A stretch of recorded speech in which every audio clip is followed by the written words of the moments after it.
Ang liwanag na hindi nawawala, Sangre Lyra, Susbathalang Gargan. Ang pagbabalik ng kapangyarihan. Noong mga huling taon ng Encantadia 2016, si Sangre Lyra ay hindi ang pinakamalakas sa mga sangre, ngunit siya ang pinakamalinaw ang liwanag ng loob. Taglay niya ang mga natural powers of light, mga kakayahang hindi hinubog ng brilyante kundi ng kanyang dugong diwata. Pagdating ng mga bagong sangre, muling bumangon si Bathalang Gargan, kasama si Hagorn, at unti-unting sinakop ang Encantadia. Isa-isa nilang inagaw ang 4 na brilyante mula sa mga bagong sangagre. Alam ni Lyra ang totoo, hindi sapat ang kanyang lakas upang talunin si Gargan. Ngunit sapat ito upang linlangin, makaligtas at mabawi ang pag-asa. Ang plano ni Lyra. Hindi niya pinili ang digmaang tuwiran. Pinili niya ang liwanag na gumagalaw sa anino. Sa tulong ng kanyang mga kakayahan, telepathy, pagbabago ng kasuotan at pagkontrol ng enerhiya, nakapasok siya sa teritoryo ni Gargan. Hindi bilang mandirigma, kundi bilang liwanag na hindi napapansin. Ang pagtatagpo. Sa gitna ng wasak na Encantadia, sa harap ng dambanang hawak ang 4 na brilyante, hinarap ni Lyra si Bathalang Gargan. "Huli ka na, Sangre," wika ni Gargan. "Hindi," tugon ni Lyra. "Simula pa lamang." Ang laban. Liwanag laban sa pagkawasak, force, shield, and strong shield. Sa unang bugso ng kapangyarihan ni Gargan, bumuo si Lyra ng force shield, sinundan ng strong shield, upang salagin ang lakas ng Bathala. Earth Bless Shield. Nang yumanig ang lupa, gumising ang basbas ni Sangagre Danaya, isang panangga ng lupa at liwanag. Enchant speed and flying. Sa bilis ng liwanag, lumipad si Lyra, iniiwasan ang mga hampas ni Hagorn. Air manipulation and strong air blast.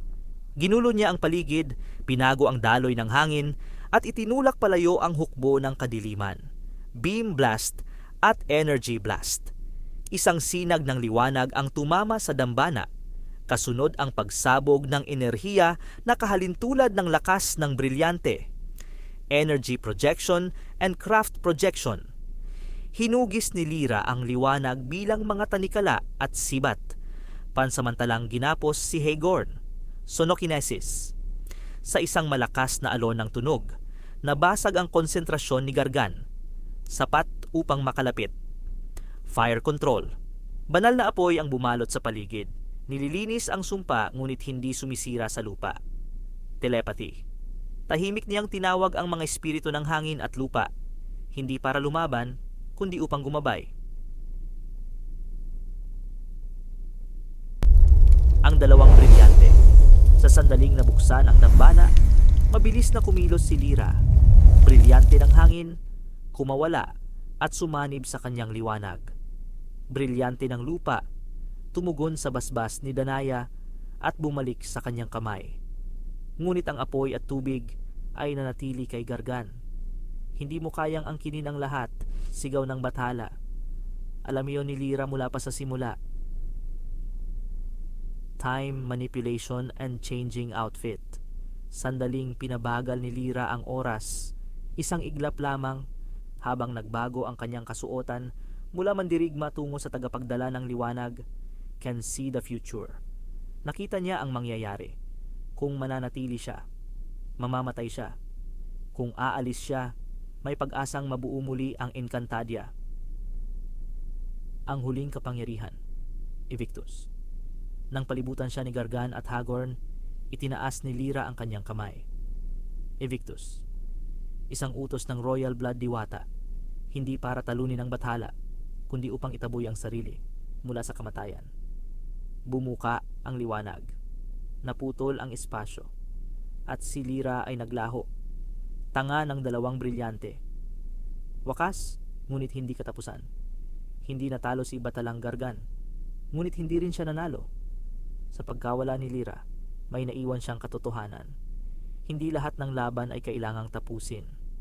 Ang ilan ay kailangang ipagpatuloy. At habang may liwanag, babalik si Sangre-Lira. Ang pagbagawi ng apat na brilyante, Sangre-Lira laban kay Bathalang Gargan. Matapos makuha ni Sangre-Lira ang brilyante ng hangin at lupa, hindi siya nagdiwang. Alam niyang ang tunay na pagsubok ay naghihintay pa. Ang brilyante ng apoy at tubig na mahigpit na hawak ni Bathalang Gargan. Hindi sapat ang kanyang lakas upang talunin ang isang bathala, ngunit sapat ang kanyang liwanag upang magtiis, maglinlang, at magtagumpay. Ang paglusob muling bumalik si Lira sa kuta ng kadiliman. Sa kanyang katawan ay nagising ang Force Shield at Strong Shield. Sabay humawak ang Earth-Blessed Shield upang salagin ang bigat ng kapangyarihan ni Gargan. Ginamit niya ang Enchant Speed at Flying upang iwasan ang mga hagupit ng apoy at rumaragasang tubig. Ang Air Manipulation ang naglinis ng kanyang daraanan, habang ang Sonokinesis ay ginulo ang konsentrasyon ng bathala. Ang mahirap na laban, hindi nagpakita ng awa si Gargan. Isang Beam Blast ang pinakawalan ni Lira, sinundan ng Energy Blast na kahalintulad ng lakas ng brilyante. Ngunit ang bathala ay nanatiling nakatayo. Sa gitna ng kaguluhan, ginamit ni Lira ang Time Manipulation. Isang saglit lamang upang makalapit. Hinugis niya ang liwanag gamit ang Energy Projection at Craft Projection, lumikha ng mga tanikalang pansamantala na humawak sa braso ni Gargan. Ngunit siya'y itinapon palayo. Ang pagsubok ng apoy at tubig, bumuhos ang apoy. Umapaw ang tubig. Ginamit ni Lira ang Fire Control upang salagin ang nagngangalit na apoy, habang ang Force Shield at Strong Shield ang pumigil sa pagbagsak ng tubig. Sa kanyang paghina, gumising ang Hidden Light. Isang tahimik ngunit buo na liwanag sa kanyang kalooban. Doon niya nakita ang tamang sandali sa pamamagitan ng Can See the Future. Ang pagkuha ng dalawang brilyante. Sa eksaktong sandali ng pagkabahala ni Gargan, kumilos si Lira. Ang brilyante ng tubig ay unang kumawala, tumugon sa kanyang balanse at katahimikan. Kasunod nito, sa tulong ng Strong Air Blast at Enchant Speed, naabot niya ang brilyante ng apoy na kanyang kinontrol sa pamamagitan ng banal na apoy. Sa wakas, hawak na ni Lira ang apat na brilyante. Hangin, ang bana na lupa, ana tubig, ana na apoy, ana ang katotohanan. Ngunit malinaw sa kanya ang isang bagay. Kahit hawak niya ang apat na brilyante, hindi pa rin sapat iyon upang talunin si Bathalang Gargan. Kaya't pinili niya ang buhay kaysa sa sakripisyo. Ang pagtakas, ginamit ni Lira ang lahat ng natitirang lakas. Air Manipulation at Flying upang makalayo. Time Manipulation upang maalayo. Changing Outfit upang mawala sa paningin. At sa huli, ang kapangyarihang Maharlika, Evictus. Ang liwanag ay pumutol sa espasyo, at si Lira ay naglaho, dala ang mga brilyante. Ang pagbabalik sa kampo. Sa kanilang kampo, naghihintay ang mga bagong tagapangalaga. Tahimik na lumapit si Lira at isa-isang ibinalik ang mga brilyante. Brilyante ng apoy, kay Flamara. Brilyante ng tubig, kay Adamos. Brilyante ng hangin, kay Dea. Brilyante ng lupa, kay Terra. Tumingin siya sa kanila at nagsalita. Ingatan ninyo ang mga brilyante, alagaan ninyo ang kapangyarihang iyan upang hindi na muling maagaw ng kaaway. Hindi pa tapos ang laban. Gagawa tayo ng plano upang mabawi ang apat na kaharian, lalo na ang Lireo. Pangwakas, hindi pa tapos ang digmaan, ngunit may liwanag na muling nagbabantay, at habang buhay ang mga Sangre, hindi kailanman mawawala ang liwanag ng Encantadia.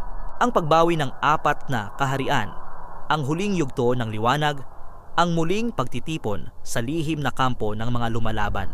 Muling nagtipon ang liwanag ng Encantadia. Naroon si Flamara, hawak ang brilyante ng apoy. Adamos, tagapangalaga ng brilyante ng tubig. Dea, pinili ng brilyante ng hangin. Terra, anak ng lupa at brilyante ng lupa. Sa gitna nila, nakatayo si Sangre Lyra. Hindi sapat ang kapangyarihan ng isang sangre, wika niya. Ngunit kapag nagkaisa ang apat na kaharian, babagsak ang kadiliman. Ang plano ni Lyra. Ipinakita ni Lyra ang kanyang nakita sa hinaharap. Hindi direktang digmaan. Hindi isang huling laban, kundi pagputol sa ugat ng kapangyarihan ni Gargan. Ang plano, pumatana. Sabay-sabay na pabagsakin ang apat na sentro ng pananakop. Hiwalayin si Gargan sa enerhiya ng mga kaharian. Ibabalik ang balanse bago siya tuluyang humarap. Ang pagbangon ng Lireo. Sa tulong ni Dea, bumalik ang hanging nagdadala ng liwanag. Si Lyra ay naglabas ng energy projection upang buuin ang mga wasak na pader. Zoolingualism upang tawagin ang mga nilalang ng gubat. Strong shield upang protektahan ang mga sibilyan. Unti-unting bumalik ang kulay ng Lireo. Ang paglilinis sa Adamya. Pinangunahan ni Adamos ang pag-atake. Ginamit ni Lyra ang telepathy upang ikonekta ang hukbo. Sonokinesis upang pahinain ang mga nilalang ng kadiliman. Water energy balance sa tulong ng brilyante ng tubig. Muling huminga ang Adamya. Ang pagbagsak ng Sapiryo. Sa kaharian ng kaalaman, naghari ang ilusyon. Ginamit ni Lyra ang time manipulation upang pigilan ang bitag. Craft projection upang lumikha ng mga sinaunang selyo. Hidden light upang mabasag ang panlilinlang. Ang Sapiro ay muling nabuksan sa katotohanan. Ang pag-aalsa ng Hathoria. Pinakamarahas ang laban. Si Flamara ang nanguna, ngunit si Lyra ang tumayo sa harap ng hukbo. Fire control upang pigilan ang digmaan na tuluyang lamunin ang lupain. Strong air blast upang pabagsakin ang mga tore. Enchant speed upang iligtas ang mga bihag. Bumagsak ang paghahari ng takot. Ang paghiwalay kay Gargan. Naramdaman ni Gargan ang paghina ng kanyang kapangyarihan. Ang apat na kaharian ay hindi na tumutugon sa kanya. Sa gitna ng kaguluhan, humarap si Lyra sa kanya, hindi upang lumaban, kundi upang itigil ang kanyang impluensya. Ang huling sagupaan, ang langit, ay nabiyak.